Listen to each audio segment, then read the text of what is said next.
And we are live. Hey everyone, welcome to Civil Offense. My name is Ahmed Mlih, and today we're talking about atheism and the liberty movement, where individuals who are considered to be Gen Z are more likely to align when it comes to religion. Is this true? Who knows? It maybe so, and just other questions having to do with that and other social questions. Right? We have James in here. What's up, James? And that is not who is our actual stream guest, but that's just somebody that's in chat. Welcome. But I am actually here with Thomas Sheedy, president of Atheists for Liberty. How are you doing, Thomas? I'm doing good, man. Thank you so much for having me on. Very happy to be here. Great. We have the Fox, and do not finish that chain. Anything else you want to say to introduce yourself? Want to say thank you so much for having me on the show. Again, like you said, I'm the president of Atheists for Liberty. We're a 501c3 nonprofit organization that cares about advancing individual liberty, defending the free exchange of ideas, supporting secularism, and normalizing atheism. And we're active around all 50 states and growing every day. All right, and that pretty much sums up the actual organization itself as well. We have James finishing up with saying Uggets. Right? Great, thank you for that. That was beautiful. So now, real quick, you told me when we met, right? We met at Young Americans for Liberty Revolution this past year. This year, but basically, you told me that if I ever wanted to have an edgy atheist on my show, I should contact you. Is that correct? That is correct. I think tonight's going to be a lot of fun.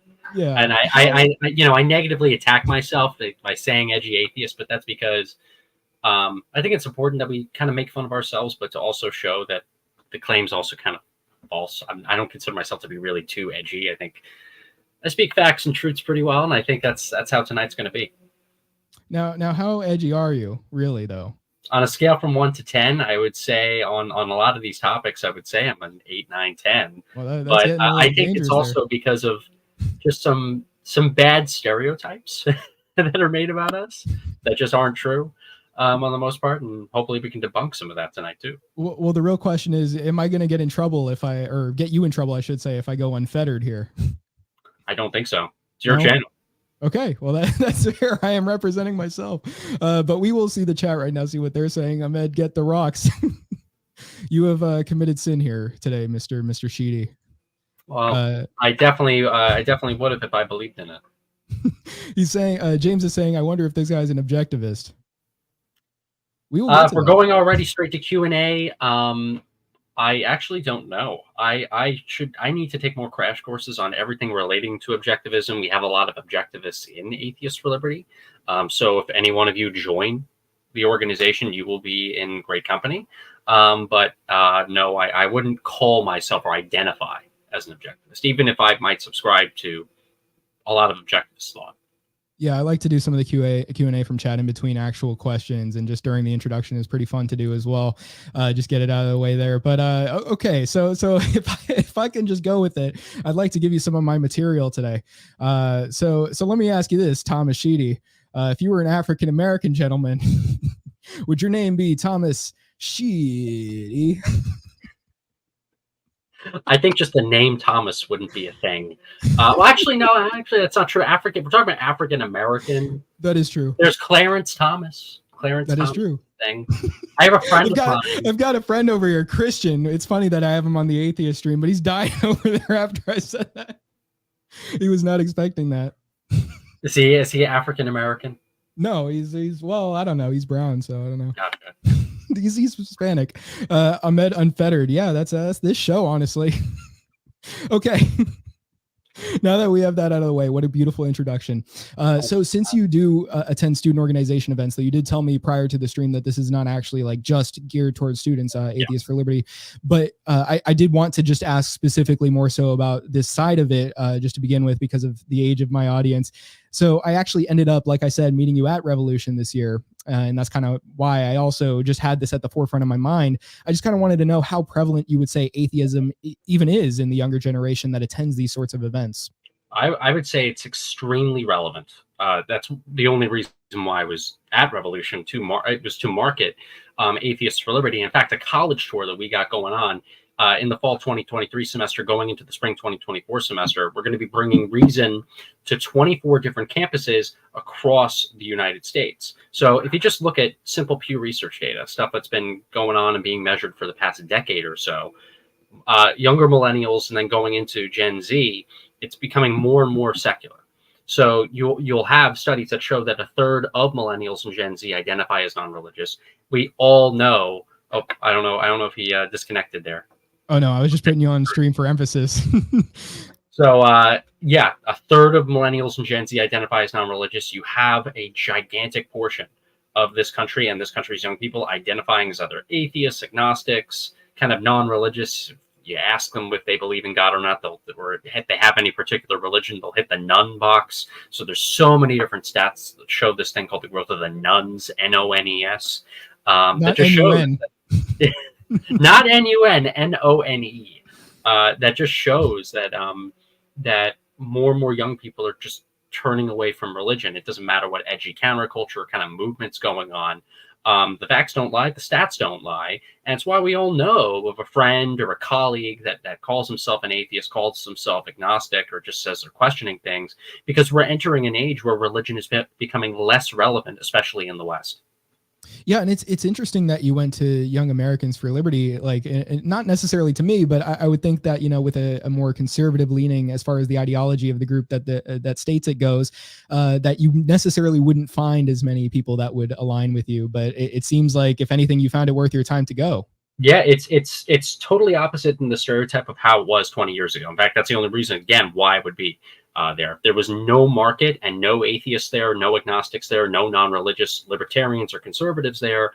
I wouldn't have found anybody. So Atheists for Liberty premiered several years ago, where we started going to events like CPAC, like Freedom Fest, like LibertyCon, like Revolution, to show that there are so many different Gen Z, but also non-religious people within these right-wing circles. And that if you want to talk about policy and get swaths of young people to support you, you have to do it from a non-religious angle. You have to do it from a secular angle.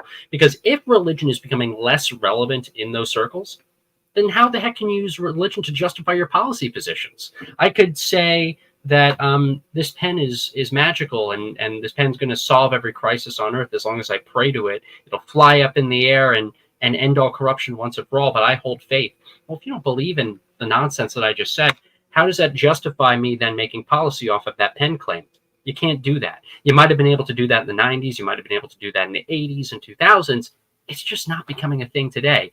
Even amongst fellow different Christians, you're noticing a swath of different denominations and different theological arguments that are happening now as religion is decreasing more and more in the world. So how can you find consensus on that? You can't. You have to use one thing and one thing only: logic. Yeah, so I'm also wondering, you know, how you would compare this to other generations, since you did mention that it's not just a student organization, like I said before. Mm-hmm. So maybe you could, you know, compare and contrast that, and maybe we would see with the younger generation, it's actually increasing, like you said, with society overall. Yeah, definitely. It's why it's so easy to go to the Gen Z conferences and the YALs and the SFLs and places like that, because especially if you want to find atheists that are pretty based, that are logical, that are reasonable, who don't believe in God but also don't believe in the religion of 1,000 genders, you'll find them at these kind of libertarian or conservatarian conferences and hangout spots. It's why we always get new members when we go there. But of course, when you look at older generations, these are generations where it was more politically, you had this kind of politically correct culture, this kind of right-wing politically correct culture, actually, where it's weird if you speak out against this idea of faith being in public policy. And with that kind of changing now, especially since younger generations are becoming more non-religious, it's kind of safer for you to openly admit, even as somebody on the right, that you're non-religious or that you think politics and policy should be based off of facts and not faith. All right. So I also wanted to get your general experience just interacting with, you know, people that have more criticisms of atheism, like the students that aren't necessarily aligning with you. What are you getting from them? What's your experience like there? Depends on the group. So you'll have a bunch of different people that disagree from different angles. You'll have people that are like kind of mainstream conservatives and libertarians who, despite the fact that a ton of their colleagues are becoming more secular friendly, they might still have some hesitations, but they'll be very respectful about it. And we'll come to this kind of boomer agreement of this love of country, love of the Constitution, love of the founding fathers, things like that. It's very easy to show that on a wide variety of issues, we agree more than we disagree. Kind of this nice guy approach. Oh, well, we all love the US, so it's all good. We have some bigger problems when we deal with certain dissident groups. But oddly enough, on a personal level, as Thomas Sheedy, I end up getting love from a lot of different people, especially from very odd places, just because I usually try to find common ground with even some people that you think wouldn't align with me at all. I want to preserve and protect America. I want to preserve and protect the American nation. And in order to keep America alive, we have to deal with reality, right? You'll have woke people. You'll have far leftists. You'll have all these people that identify with the religion of, a million genders and everything is racist and whatever, use their God or use their particular sect of, say, Christianity or Judaism or Islam or Hinduism to justify whatever nonsense they want to do. And when you start explaining that actually to a religious person that doesn't believe in wokeism, you actually end up making friends with people and end up disrupting some false rumors and stuff of what they believed of atheists to be in the first place. All right, let's get into some more chats here. We have James the Liberated is saying religion is just too dogmatic for the modern age. Whoever James is, I like James. James, sign up at AFL and join the Discord. Okay, we got to talk. Okay, and then we have the Fox saying political anything is cancer, and I agree. It depends. I maybe I'm not as libertarian as you are, but I've started to become a little more disillusioned with certain sects of politics. When you're in politics for too long, you make enemies very quickly, especially amongst people that you thought were your friends. So I see the cancer from a ton of miles away now. You should watch Civil Offense. Well, I subscribe to the channel, so I'll take a look sometime. That's an endorsement right there. We have Just, and he's not going to be on your side, bud. He says wokeism as a religion is IDW soylent. It's IDW-ish because, yes, it was the IDW that was saying all this stuff, and the IDW came from New Atheism. We're helping you, okay, dude? We saw atheism go woke and crazy. We didn't want to be with the blue-haired weirdos. So we went to work with the libertarians and the conservatives because we started to realize that, hey, objective reality is kind of important, and Western civilization is very important. We don't believe in the same God. It's like you disagreeing with Hindus. It's like you're never going to get past that reality that these different beliefs exist. But if you're working in the realm of politics or policy, you're going to be talking about real issues, regardless of what magical fairy thing is in the sky. So that's what I'm saying here. You could call it IDW soylent or gay, stupid, blah, blah, blah. It doesn't change the fact that it's right. Well, he wants it to be gay. He wants it to be gay. That's the problem. Yeah, I do also know about finding love in strange places. That's just an aside I had to what you said earlier. That was me personally. The Fox says, hello, fellow conservative / paleo conservative. Did you know taxation is theft? Let me tell you why. Let's see. So Just says, protecting the American nation. Cringe. I don't get it because that's a dissident right talking point. So I don't know what this guy's ideology is. I thought he was like this dissident right guy who's like criticizing the IDW. He seems like he's criticizing the IDW for being like to the left of him. If I had to make an assumption. So I don't get, I'm literally using their language here. We have different types of people on the stream. So, the Fox says, have you heard the good word of our Lord and Savior Ludwig von Mises? Yes. That's how I know this is a libertarian channel. No, yes, actually. James likes that you like him. He gives you okay. So we have Gaines awesome, and Dames saying pause. What's up, Gaines and Dames? Can we get something more from you than that? Just says real issues. Wah, blue hair, pick one. Okay. I think the whole blue-haired stuff and the million genders thing, while it sounds cartoonish because wokeism has been complained about for the past 6-7 years on every YouTube stream, on every channel, Turning Point and Yal and all these places will like literally hire influencers to make their shows about stopping the woke. Like it's become a caricature at this point. I understand that, but think about why it's become a caricature. Think about why all these like different platforms and different things that you might consider to be astroturf are complaining about woke this, woke that, because outside of right-wing politics, wokeism has literally just become the norm. It's engulfed everything. So even though sometimes I get sick of hearing the same talking points that I heard when I was in college, there's a reason why they're continued to be said, because it still is a problem, even if it's been said on a repetitive, like loopy basis. Okay, we got a good question here from Mr. Merchant. So he says, can the AFL guy explain how I can argue against religious people who say and think that atheism is to blame for the county's problems like wokeism because less people are believing in God or religion? It's a great point.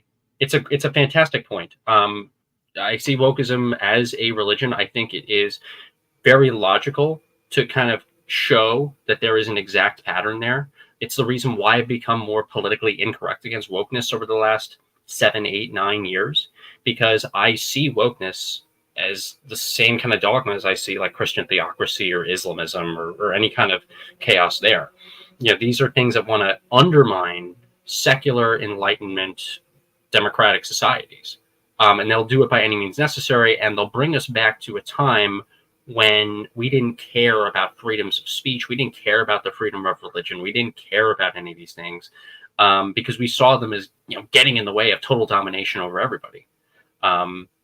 So I like it when atheists and non-religious people, non-woke atheists, compare wokeism to religion. We need to do more of that. And we need to do more of it from the atheist point of view, rather than just saying like, well, you know, atheism is a religion, but my religion is true, even though you guys criticize my religion like you criticize wokeism. Got to be consistent, guys. And I applaud all the atheists who've been doing just that. Yeah, I mean, I think a big problem to point out here, like, you know, in basically what you could target is ideology itself in a lot of ways, because people will stick to something as being necessary to how they act every day, and will say like, well, I need this like to tell me exactly how to live my life, right. Versus actually trying to reason to it. They take instructions from other people, basically. Yeah, and another thing, I'll criticize my own team here. Atheists can be just as dogmatic as religious people too. This isn't like, oh, well, if you reject religion and embrace reason, the entire world is just going to be magical. And like, you know, John Locke is going to come out from his grave and going to thank us for defending like 18th century philosophy. Like I operate in reality too, but where was I going with this? But simultaneously, if we say that, oh, wokeism is crazy because it has no basis in reality. Wokeism is crazy and it doesn't allow forgiveness and redemption. Wokeism is crazy and, you know, there's no basis in reality behind it. But my magical book is the problem to their magical book. I don't think that's going to hold up. I think on a civilizational level, that's not going to hold up within the next 10 to 20 years, when wokeism continues to denigrate society, and when you have other religious sects and belief systems that are engulfing the rest of society. Like if you go to Europe, take a look and see what Islamism has done. You know, Islamism and wokeism, not a really good mix of anything. You know, you have one cancer there, another cancer on the other end. So I think it's just important to be consistent in how you criticize these things. All right, we got some more chats real quick. We got Gaines and Dame saying, just don't argue with religious people. I think it's very valid to criticize any beliefs that you want, but I think it's also important, especially if you have like a religious person who's being very nice to you, very respectful to you, to treat them with the same amount of respect. You don't have to agree on the set of ideas that they operate on, but you can be respectful to the people that they are, because on many different topics, you'll end up agreeing more than disagreeing. Not to, again, sound like a broken IDW record. We all agree here. Let's agree. It's a battle of ideas. Like, I know. I really don't want to be a caricature, but it's important. It's important to point that out. We do end up agreeing on a lot more things and more than we do disagree. And I think as long as, you know, somebody's treating you with respect, treat that person back with respect too, no matter if they're religious or not religious. Okay, so I'll read through these next couple ones. So we've got one saying, I've met religious people who interpret religion through their particular brand of ideology. Yes, you're right, Fox. You are absolutely correct. Let's look at woke people, okay? Woke people on the left, the theistic Ibram X. Kendi types. They will use the Bible. They will use their church. They will use God to justify any kind of leftist ideology that they want to. It's why, actually, when I was in the atheist movement many years ago, when we actually tried to team up with progressives, because we thought, oh, progressives are against the Christian right, so they must be against Christian dogma. In many cases, we ended up getting more pushback from religious progressives than we did from religious conservatives, because religious conservatives were politically incorrect on a bunch of issues. And some of them actually respected the new atheist kind of form of political incorrectness.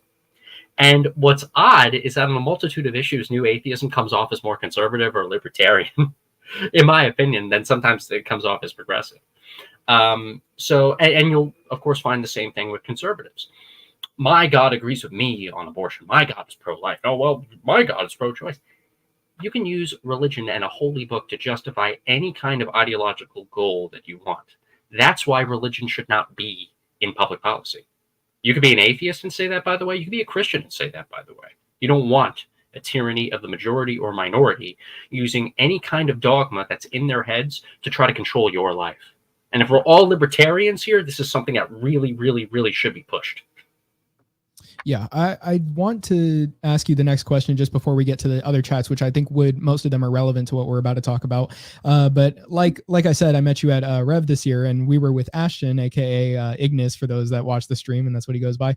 But one question he asked you when he first met you was basically, since you said you were an atheist, he asked if you associated yourself with Atheism Plus. Could you explain what that is for those who don't know, and can you give your take on it?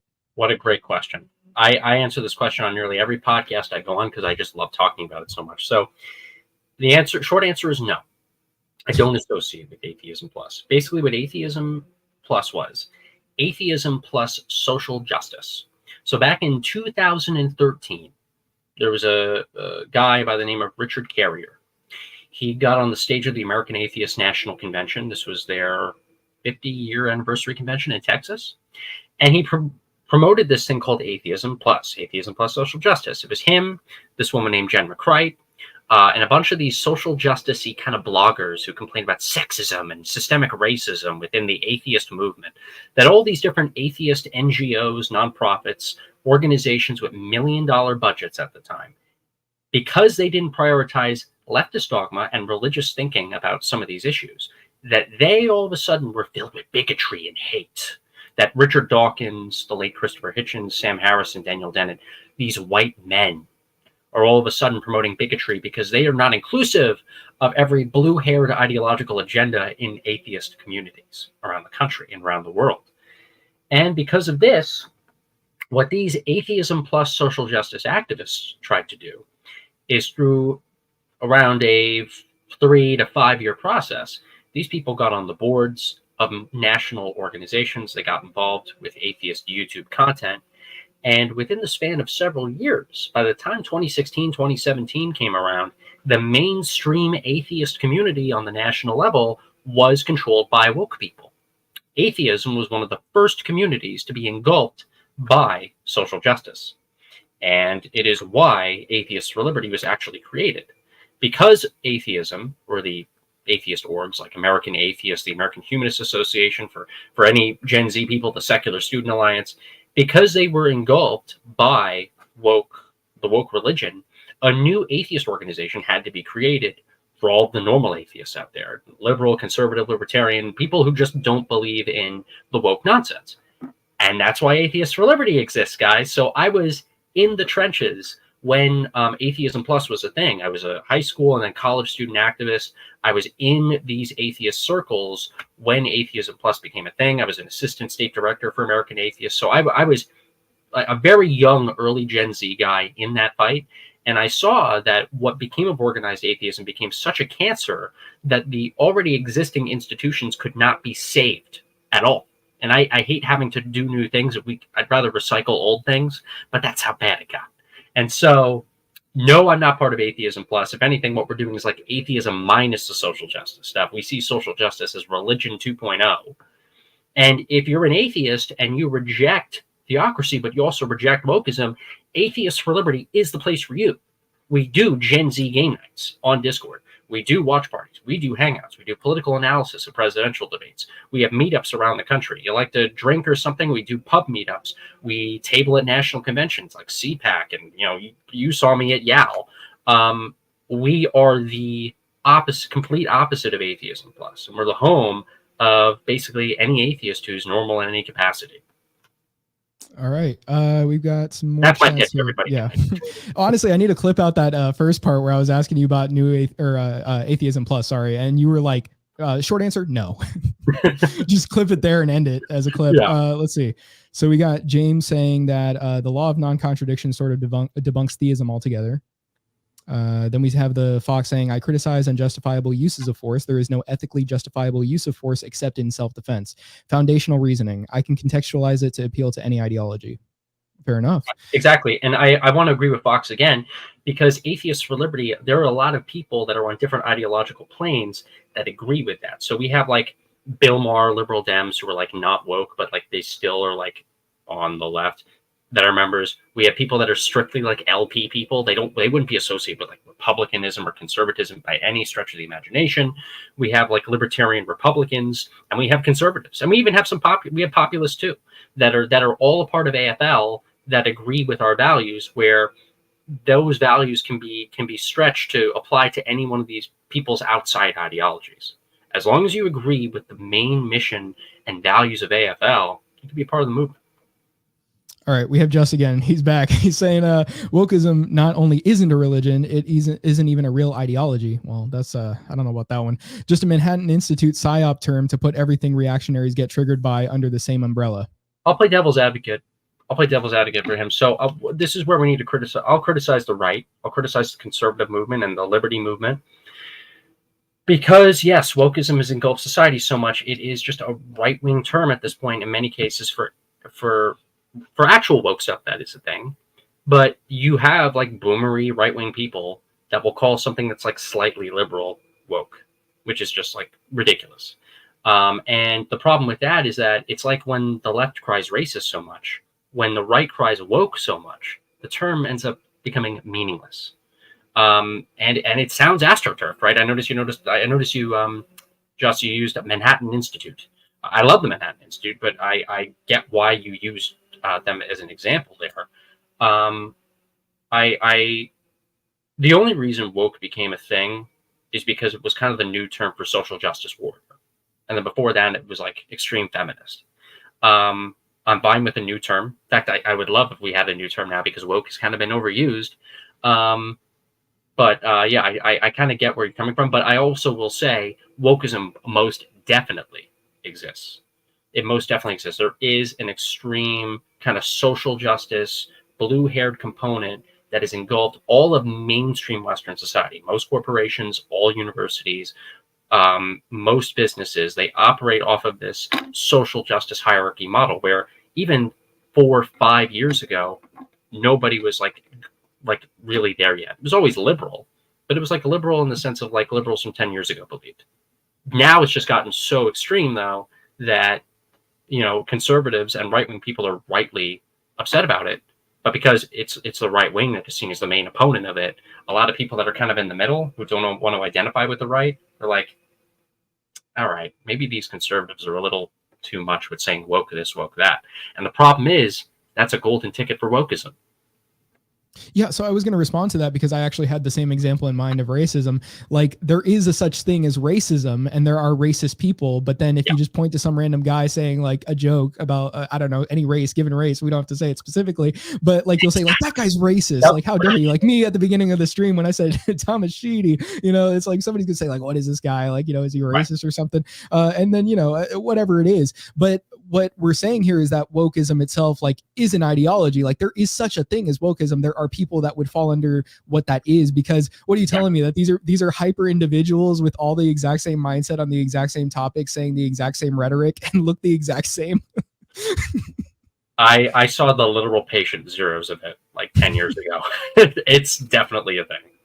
Yeah, we have Mr. Merchant saying, I dislike how tradcaths compare libertarianism to libertinism.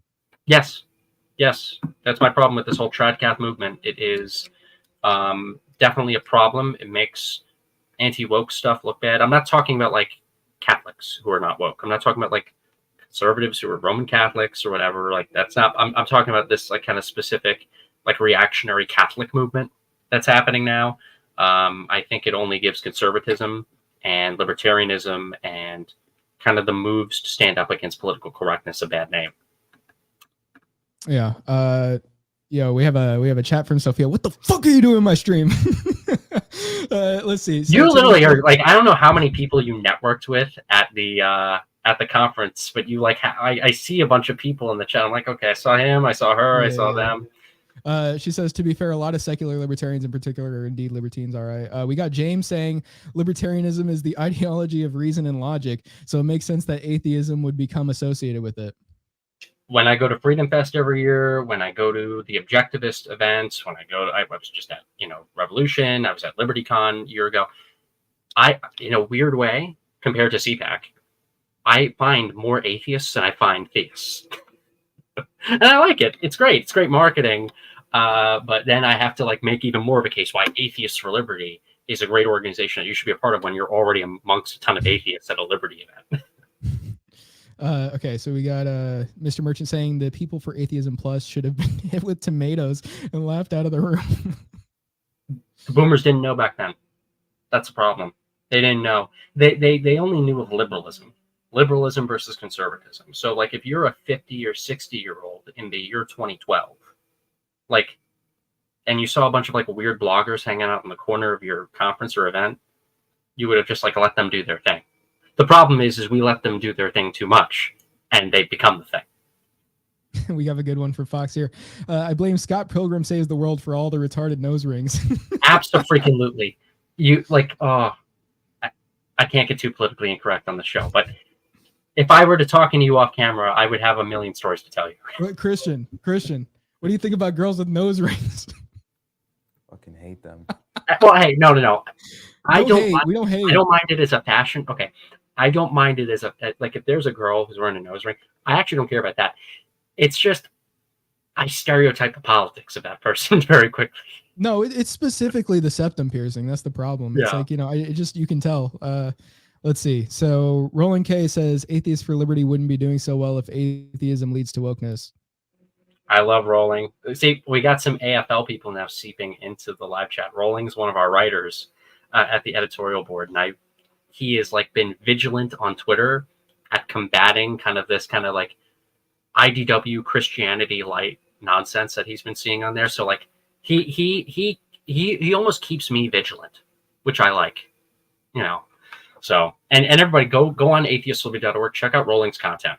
And if you're a member of AFL, or if you choose to become a member of AFL, which you all should, DM Rolling, and Rolling could probably just send you a list of all the articles he's written. All right. So I wanted to talk about some of the Sam Harris stuff. This happened about a month ago, but I thought it would actually be worthwhile, to review it.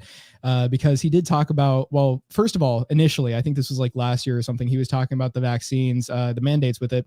And he was basically saying that, he was okay basically with forced vaccinations. He was like, yeah, I like the mandates and all, but if only the disease were worse, then the mandates would have actually worked. And then the mandates would have actually been more so in place. And then we have him back, well, apparently at least a month ago, saying he actually would support if the disease were deadly enough for the police to come in your home and just make you take the vaccine, and basically saying, well, if it were deadly enough and we're taking enough kids, nobody would actually care. This would be something that we would be okay with, right, as a society. But I guess we should just display this for everybody by pulling this up right here. Hold on, I got the clip, and then we could just get our input on it. Deadliness of the pathogen. It's already going. We will go back on that. There, look, I am a pro at this. Okay. But dial up the deadliness of the pathogen.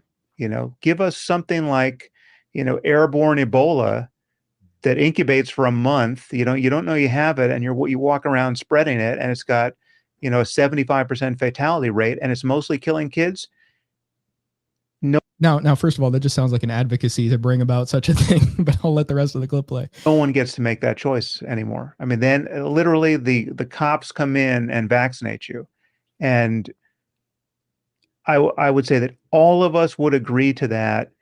The moment, again, that you turn up the lethality on the pathogen, you turn up the effectiveness of the vaccine, you turn down the risk of the vaccine. Give me a truly safe vaccine where there's not even one documented case of vaccine injury, right? So then you just have to be completely crazy to be worried about being vaccinated in that kind of environment. Then it's just a no-brainer. Then we just don't tolerate a diversity of opinion. Yeah, that's a nice thing to say there. Because the stakes are too high. It's a full-on emergency. Bodies of kids are being stacked up in parks, right? There's so many of them, we don't know what to do with them. We've got these mobile morgues, and we have a vaccine that actually works. And then we've got RFK Jr. saying, maybe you don't want, maybe you don't want to get the jab on Rogan's podcast, right? That's the world I've been worried about ever since COVID. So now why is he fantasizing about this? First of all, I don't think it's wise for him to fantasize about that, because he's just creating enemies. So first off, I'll play devil's advocate for Sam Harris in this regard. I remember the beginning of the COVID pandemic. I was finishing up one of my last years of college. And back when COVID became a very serious topic, this is when Andrew Cuomo was governor of New York. There was a serious level of bipartisanship between Democrats and Republicans back in the day, because COVID wasn't understood like it is today. We understand the coronavirus as kind of like a very, very serious cold or flu. It's a different family of virus, but now it's like when we hear, like I just got a phone call today from a friend of mine who said his friend got COVID. When I hear that, I treat it like, oh, this friend got like a cold or the flu. It's like that's how my brain registers it. It's like a minor virus now. COVID's going to be around like the flu is around. We're all going to get our COVID shots like you get your flu shot, and it's just a kind of a regular thing. But back in 2020, back in like March, April of 2020, we had no idea what this was like. A lot of weak people that had health problems already earlier were dying very, very rapidly from the coronavirus. And because we never experienced a pandemic this big since the Spanish flu of 1918, everybody was crapping their pants. Everybody was like, "Oh my God, blah blah blah. We gotta make sure everybody's in a state of emergency." I was a SUNY student at the time, so let's turn every state college campus into like a field of medical research and big tents and people in hazmat suits. It looked like a zombie apocalypse if you looked at the news at the time. But as the months proceeded and as the years proceeded, we started to realize that we went totally overboard when it came to COVID, when it came to the mandates, shutting down people's quality of life, people being able to speak out against the COVID vaccine or the virus, or the spread of the virus or whatever. Liberty took a massive hit. So I think that a lot of these so-called scientists and professionals ended up being wrong about it. But I'll say this, and this is not going to get me a lot of brownie points amongst libertarians. If what Sam Harris was fantasizing about is true, that would be a serious issue where you could question if martial law should be stated. If there was a virus that was so deadly that 9 out of 10 people would die of it, like something that would make the Spanish flu look like nothing 100 years ago, where like literally something that could kill 50% of the American population, kind of deadly, then I think the United States would potentially be forced to go into a state of emergency where, yes, you would have the cops coming into your door and making sure you're vaccinated and stuff like that. It's something where liberty would suffer. Our rights would suffer. I would never, ever, ever want to see it, but I would also understand it. But that's not happening. That's not going to happen. That's not going to happen. There is no virus that is like that in the Western world, in the modern world, that would be so harsh that all of our rights would have to be taken away. And that is why I don't like what Sam Harris is saying here. He's alienating a lot of people that are against political correctness, that were with him on atheism, that were with him on combating Islamism. His debate with Ben Affleck on Real Time with Bill Maher in 2014 was one of my red pill moments that made me question, progressive ideology and kind of the left in many regards. It was one of my waking up kind of moments when I was 16 years old. And Sam Harris is one of the 4 most famous atheists on the planet in the 21st century. So to hear him saying more stuff that just alienates his own allies, it stinks. On the other end, I'll also say one other thing on this topic too before I end it. I think there's also been a kind of extreme right-wing outcry too in criticizing anti-woke liberals on positions that those anti-woke liberals always had. So the Sam Harrises and maybe not Bill Maher, because Bill Maher actually is anti-vax mandate. He always has been actually throughout his whole life, I think. But like the Richard Dawkinses of the world, the Sam Harrises of the world, who are clear liberals, clear like Democrat adjacent type people, Labor Party people, they're anti-PC, but they've always been in favor of like making science a part of policy. And compared to libertarians, of course, the liberals are going to be more in favor of government control and government stuff. So the right-wingers need to understand, when you're trying to break bread with Sam Harris or Richard Dawkins, you have to break bread over the things that you agree on. You know, it's why when I'm talking to a very, very religious person that doesn't like the atheism and Atheists for Liberty, I can try to communicate to them why liberty is a great thing, why being against political correctness is a great thing, why being against religious theocracy is a great thing from a perspective of liberty and freedom. So if you're a libertarian or if you're a conservative and you're trying to reach out to the Sam Harris types, try to go at it from a different angle instead of just accusing them of being like these government overreaching, liberty-hating people. I think Sam Harris might feel on a personal level that he got dogpiled a little too much by his right-wing colleagues. I'm not saying that's correct. I'm saying that's how he might feel. And if he's wrong, we have to prove to him from perspective of allies in the greater culture war why he's wrong. All right. So we have quite a few comments from a Mr. Catholic traditionalist who has some criticism. But Here we first, go. Yeah, but first, I actually do want to just kind of get into another question so that we can actually kind of preface this, if anything. I was going to say, so one major criticism from people who ideologically identify as conservatives is that atheists, since they're godless, they lack virtue. They have no way of reaching truth. They're ideologically leftists, you name it. So what would your response to this be? And then we will actually get to his actual, criticisms. So when it comes to no way reaching truth, talk to every single secular existentialist, every single secular objectivist, every single atheistic-minded person in the Western world, in governments around the world, who come to logical conclusions, who are platformed by conservative think tanks on a variety of policy-related issues, who don't believe in God. Half of the PragerU content is coming from atheists. And then, of course, you'll see like Dennis Prager making his anti-atheism stuff. But there's a reason for that. It's because there is a way for you to come to a logical conclusion about the reality of the world from a based perspective without believing in God. It's why you can find a bunch of based Orthodox Christians and based Catholics and based Protestants, despite the fact that they all have so many differences. They used to kill each other over those differences, but all of a sudden now they're all good, but the atheists are the weird ones? Give me a break. That isn't true. Go to Europe. Go to the conservative populated areas in Europe. Go talk to any members of the European Parliament or members of the British Parliament, or go to Australia or New Zealand. Talk to any of the right-wingers there, and you'll have a massive chunk of those people in office who are atheists. It's just weird here. So it looks weird now, but I can assure you 10, 15 years from now, people are going to be like, oh my God, I can't believe we asked Thomas Sheedy that. That's just because we just thought that back in the day. And now that it's become more normalized to be an atheist and be based, oh yeah, we were wrong about that.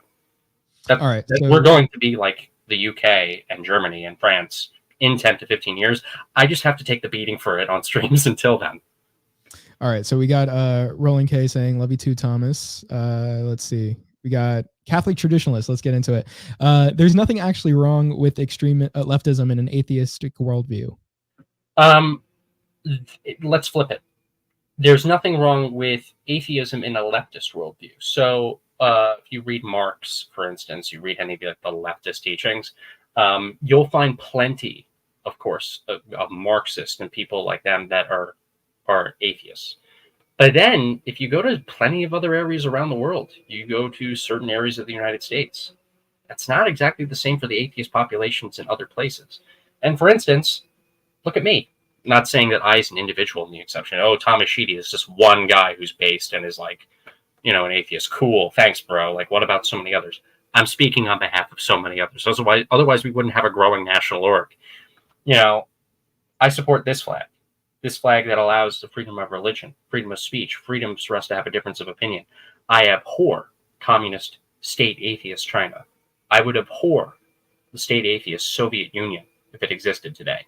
Any country that outlaws your right to believe in whatever you want to believe, that's disgusting. And it only creates more and more tyranny. And then think about these countries too. For any of the apologists that say, well, the Soviet Union is a result of atheism. The Soviet Union is a result of China is a result of atheism. No, it's a result of Stalinism and Maoism, North Korea. There's a reason why the late Christopher Hitchens compared, the idea of heaven to an eternal North Korea. Because yes, they might have not believed in a supernatural God, in those places.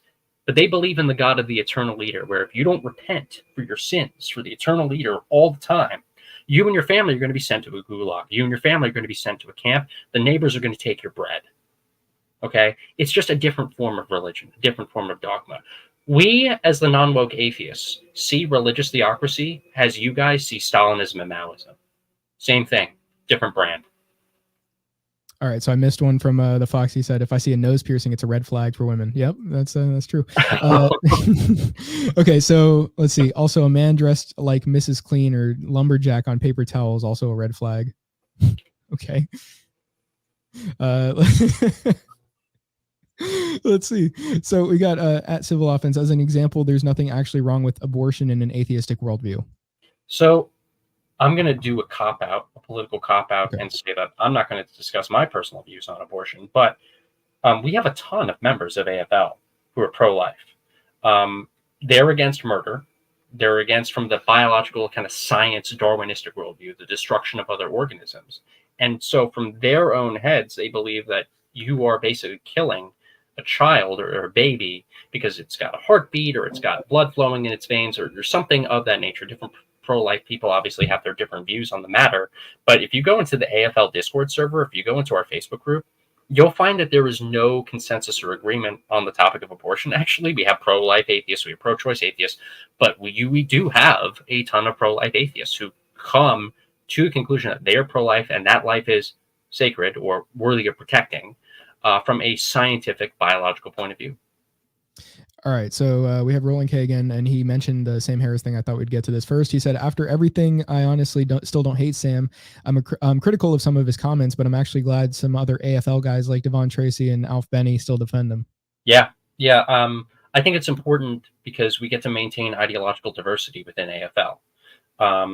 We're not solely right-wing. We're not solely left-wing. Granted, we're like, most of our membership is probably like center-right, like center-left to center-right. Like we have a lot of Republicans, we have a lot of Libertarians. We go Cut out. Oops. Christian, you got something?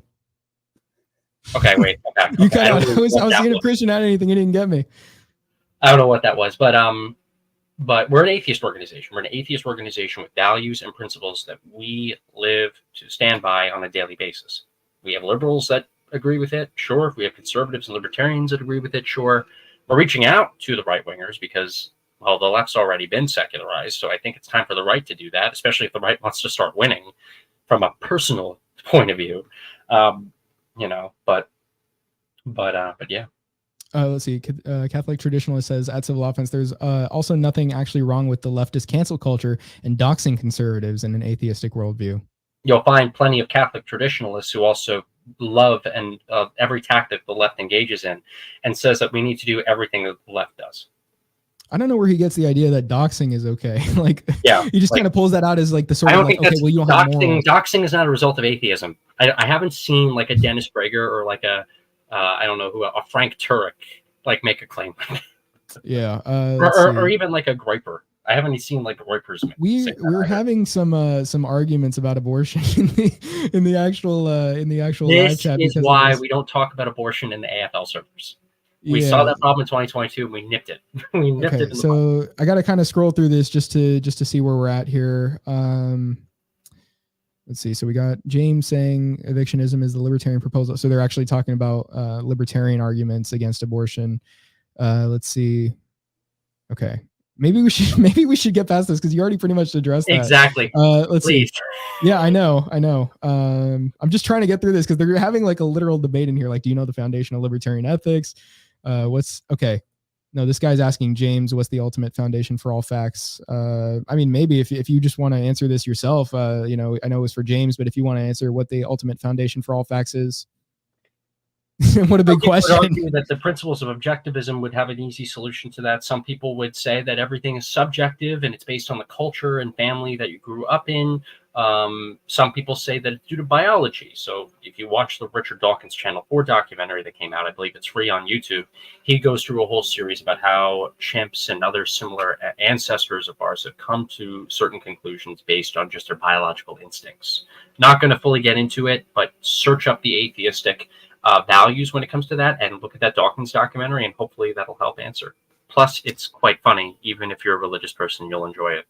All right. We have Just saying Bill Maher is impressively unfunny. I bet they blast him. James Corden and Jimmy Fallon simultaneously at Gitmo detainees. I'll say this about Maher, okay? I know why some right-wingers do not like him, okay? But Bill Maher is the reason I got into politics and why I became an atheist. He is if you're a libertarian or if you're a conservative, he is your one mainstream ally. He's got a show on HBO. He has a show where he can have mainstream celebrities on, but also people on the right on. That's unheard of.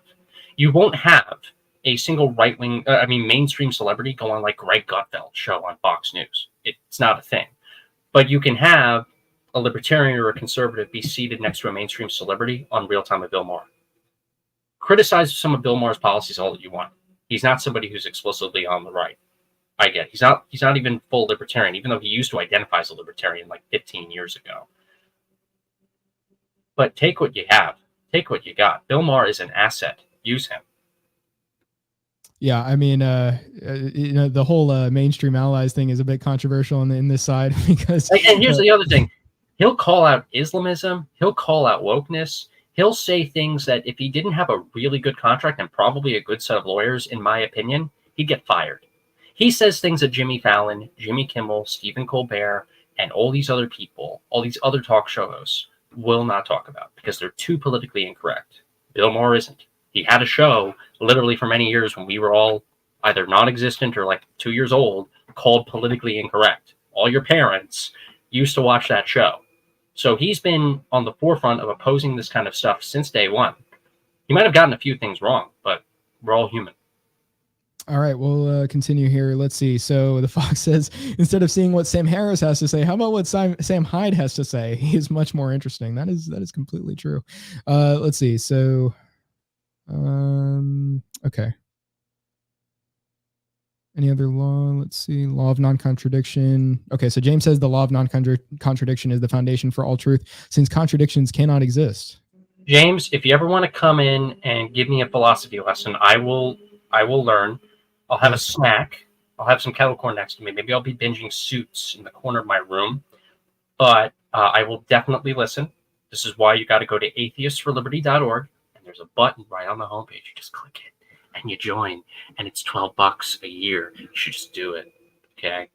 And I'll email you. I'll email you after with the confirmation links, but you got to do it, okay? All please? Right. Please? Pretty please? Okay. So we got Roland K saying most objectivists who support individual liberty, capitalism, and limited government are atheists.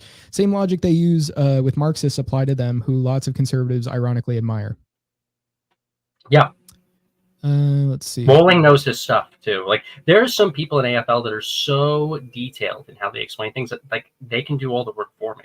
I just have to like be like, everybody join AFL. And then once they come on in, it's people like Roland that take over the show.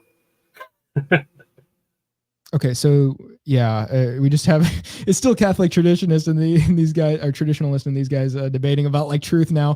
But we do have James Liberated saying the law of non-contradiction states that contradictions are false since A cannot equal B. We build libertarian ethics from this law. And then the Fox says that James is right about the law of non-contradiction. And then the Fox concurs. Okay, so that's what we have for now. What does the Fox say? Yeah, if you guys want to debate more Catholic traditionalist, I would say message me on Discord. I don't have my Discord public anymore just due to some various reasons that we're not going to go over right now.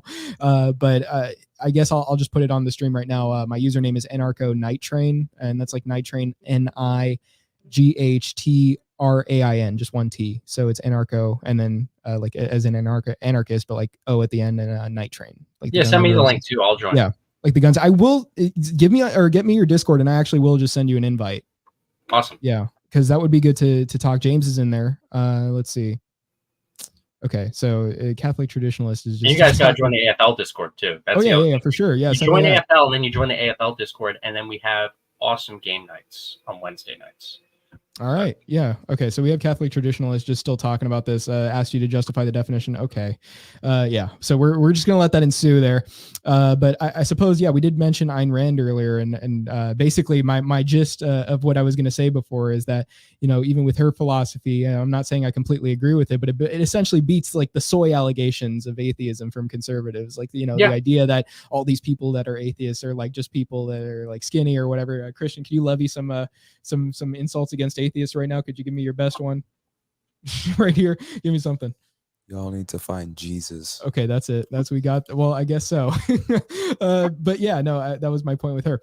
But I suppose one of the last things I wanted to talk with you about was just basically that there are some spheres online that share criticisms that, like the ones that we just talked about, and they're gaining popularity on social media. And these would be the reactionaries, including the Groypers and the Trads. And we actually had Catholic traditionalists, sorry, who just talked about that, his criticisms of it. And then we have the Manosphere, which is like, you know, one of the most popular figures, of course, being Andrew Tate. But basically it's understandable kind of why you know, these people resonate with especially the younger men of this generation. And but though, if we're to talk about Tate himself, like he was an atheist at one point, and basically his thing was like he went to or I think it's Orthodox Christianity and then Islam, because his point actually was like, well, I saw all these people criticizing atheism and I looked around myself and I saw you know, all these people that were skinny and all these crazy people, but they said they're atheists, and so I don't want to deal with any of them. Yeah, I saw that. I saw like him. He talked about that, and like Tristan, his brother, spoke about that too. So I guess talking about a few of these things, I think that I subscribe. I always like to pay attention to every single sector of politics. So I always look at the dissident right. I look at the far left. I look at mainstream left wing stuff. Like I watch MSNBC and CNN clips. I watch Fox News and Daily Wire. On the entire spectrum, from far left to far right, I try to watch everything and pay close attention to everything as much as I can. I paid attention to something called the Groyper Wars when I was still in college. So there's this guy named Nick Fuentes. He hosts a show called America First. He's my age. He basically has made it a thing to troll Charlie Kirk back in 2019 at his Turning Point USA college tours and criticize Turning Point USA for a bunch of things. One of those things being the secularization that has been happening on the right. The reason why Atheists for Liberty, guys, has been so successful is because the IDW was a thing back then. And you had atheists teaming up with Christians to combat wokeism and to show people that wokeism is just like religion. So it opens the gates for us logical, normal-based atheists to come on in and say, hey, us arguing about religion kind of doesn't make sense, and kind of shows you that religion shouldn't be involved in public policy if you have woke people that are religious too. Very smart. But you had Nick Fuentes and you had these Groyper kids coming into these places saying, oh, that's gay, that's stupid, we have to hate gay marriage again, we have to like criticize Rob Smith for being like this gay black veteran on stage with Charlie Kirk, that's not conservative, blah blah blah.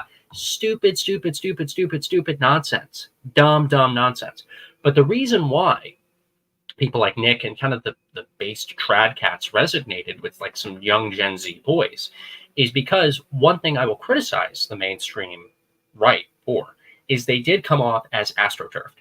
Their talking points in their statement came out like it was just from a corporate boardroom. It didn't feel like that these people actually cared about the young, I'm Gen Z too, the young Gen Z kid who used to grow up, go home, felt like society was against him. He plays Xbox when he gets back with his friends. His mom made him chicken nuggets upstairs. And he's seeing this world all of a sudden throw everything onto him. You know, and you had these people that even claim to be right-wing, conservative, traditional, you know, loving of the country, treat them like just a product and not a person. And that's why the Groypers became so popular. That's why the trad cats became so popular. To be fair, I think there are some very rightful concerns about how men are mistreated in the Western world these days. I have that view. I'm not a fan of extreme feminism by any regard.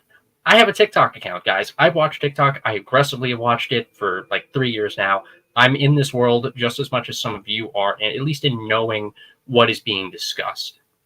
That doesn't mean that God is real.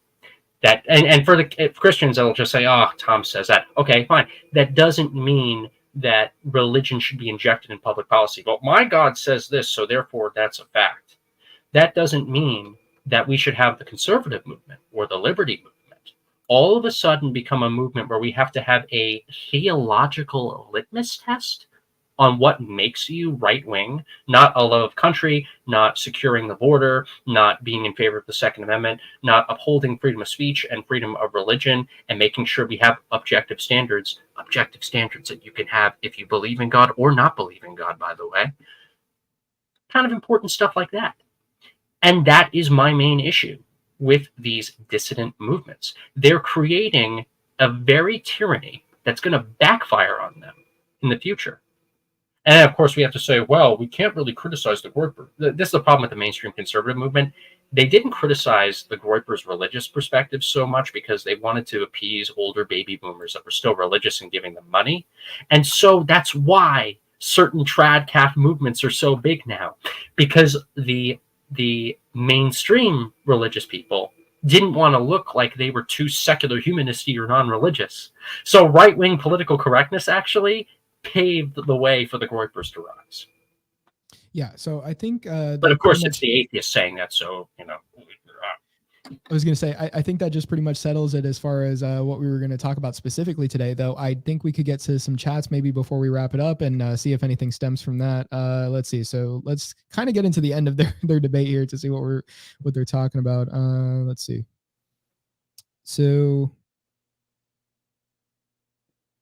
okay. Yeah, James just basically saying reality is objective is how you do it. Catholic traditionalist is saying, sure, atheists can use reason to make a truth claim, but atheists cannot provide any ultimate grounding for their truth claims. And the ultimate grounding for your truth claims is a book that has been contradicted and based off of so many different religions in the Mediterranean area for around 3,000 years. All right. Let's see. James the Liberated says Christianity or any other form of mysticism denies the law of non-contradiction. It's both subjectivist and dogmatic nonsense. James, I'm going to be so upset if you don't join. I'm going to be so upset. I'm going to be so upset if you don't become a member. Okay. Let's see. Yeah, he's just basically saying like why reality aligns with non-contradiction.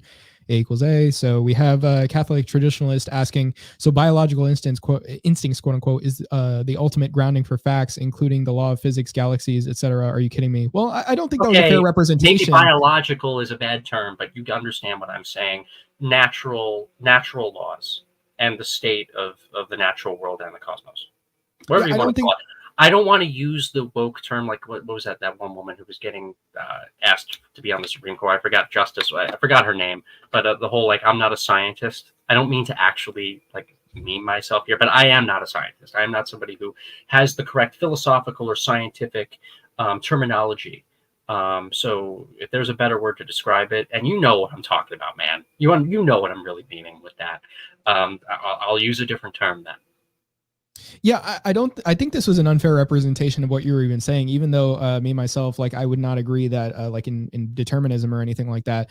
But I assumed you were speaking on like human nature, not actually like literally the laws of physics, galaxies and all that. So I don't think that was actually a good way of looking at it. Okay, but let's see. So James Liberated says, I'd actually love to chat with Thomas on philosophy sometime. Okay, well, first of all, my server, and then also, you can join Atheists for Liberty, as he's saying, and get more involved. And then you could talk with them a lot. Yeah. Let's see. Gains and Dame says, I am more based than James. Yeah. Well, you should have done more talking. Should have done more talking, Gains and Dames, because then we'd know how based you truly are. Okay. But yeah, I guess we're kind of wrapping up here. I would actually like to know if you just had any closing thoughts overall on what we talked about today. Well, I got to say, man, I really appreciate you for having me on. I always appreciate people in the liberty movement that still have a very good understanding about secular movement history. Definitely really, really awesome. So we got a lot of great things going on at the Atheists for Liberty, guys. So for all the Gen Z people that are watching, okay, guys, we're going to 24 different campuses, like I said, in the fall and spring semesters. So if you go to atheistsforliberty.org, there's a programs tab, hit campus tour, and if you're part of a YAL chapter, YAF chapter, TPUSA chapter, it could be a chapter of any kind of political or theological type group. Doesn't matter, on a university campus or college campus of some kind. Fill out the inquiry form that's on there, and we might be able to go to a campus near you. So that's really awesome. We got a membership match that's going on. So we really appreciate everybody who will agree to join Atheists for Liberty. We have hundreds of members around the country. We do meetups in person, game nights and trivia nights and watch party nights on Discord all the time.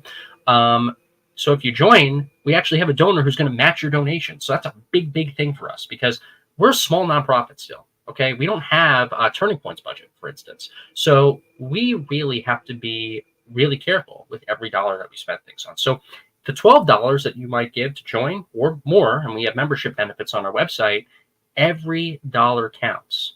So we're really trying to do to keep what we can to keep it real. I've said a lot of things, and this is why I made the whole edgy atheist joke when it comes to the show. We're stating things that might not be politically correct in 2023 to say, but in 2028, guys, we're going to be the people on top. We're going to be the people in Washington and in state capitals dictating public policy from a secular perspective. We might look edgy now, but we're going to be based in a little bit. And that's exactly what we're doing at Atheists for Liberty. We're fighting the battles that no one else is fighting for free speech, free thinking, and freedom for all. We have Gaines and Dame saying speaking is dangerous in a leftist world.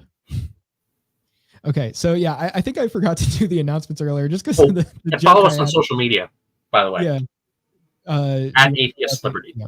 At Atheists for Liberty or at Atheist Liberty? Atheist Liberty, with the exception of our YouTube and Instagram. Just search up Atheists for Liberty, guys. You'll find all of our stuff. Okay, got you. Yeah, just as far as my announcements real quick, because I again, I think I forgot to do those, but go to ahmedmlih.com, sign up for my email list. Latest updates are there. Check out Civil Offense. We are streaming right now on Rumble and YouTube. We have Amazon, Apple Podcast, Spotify, and Google Podcast. Odyssey, I have some stuff mirrored from YouTube, but it's still in the works. But yeah, just remember to like, comment, and share the show. And last of all, remember that Civil Offense is the key to winning. Thank you.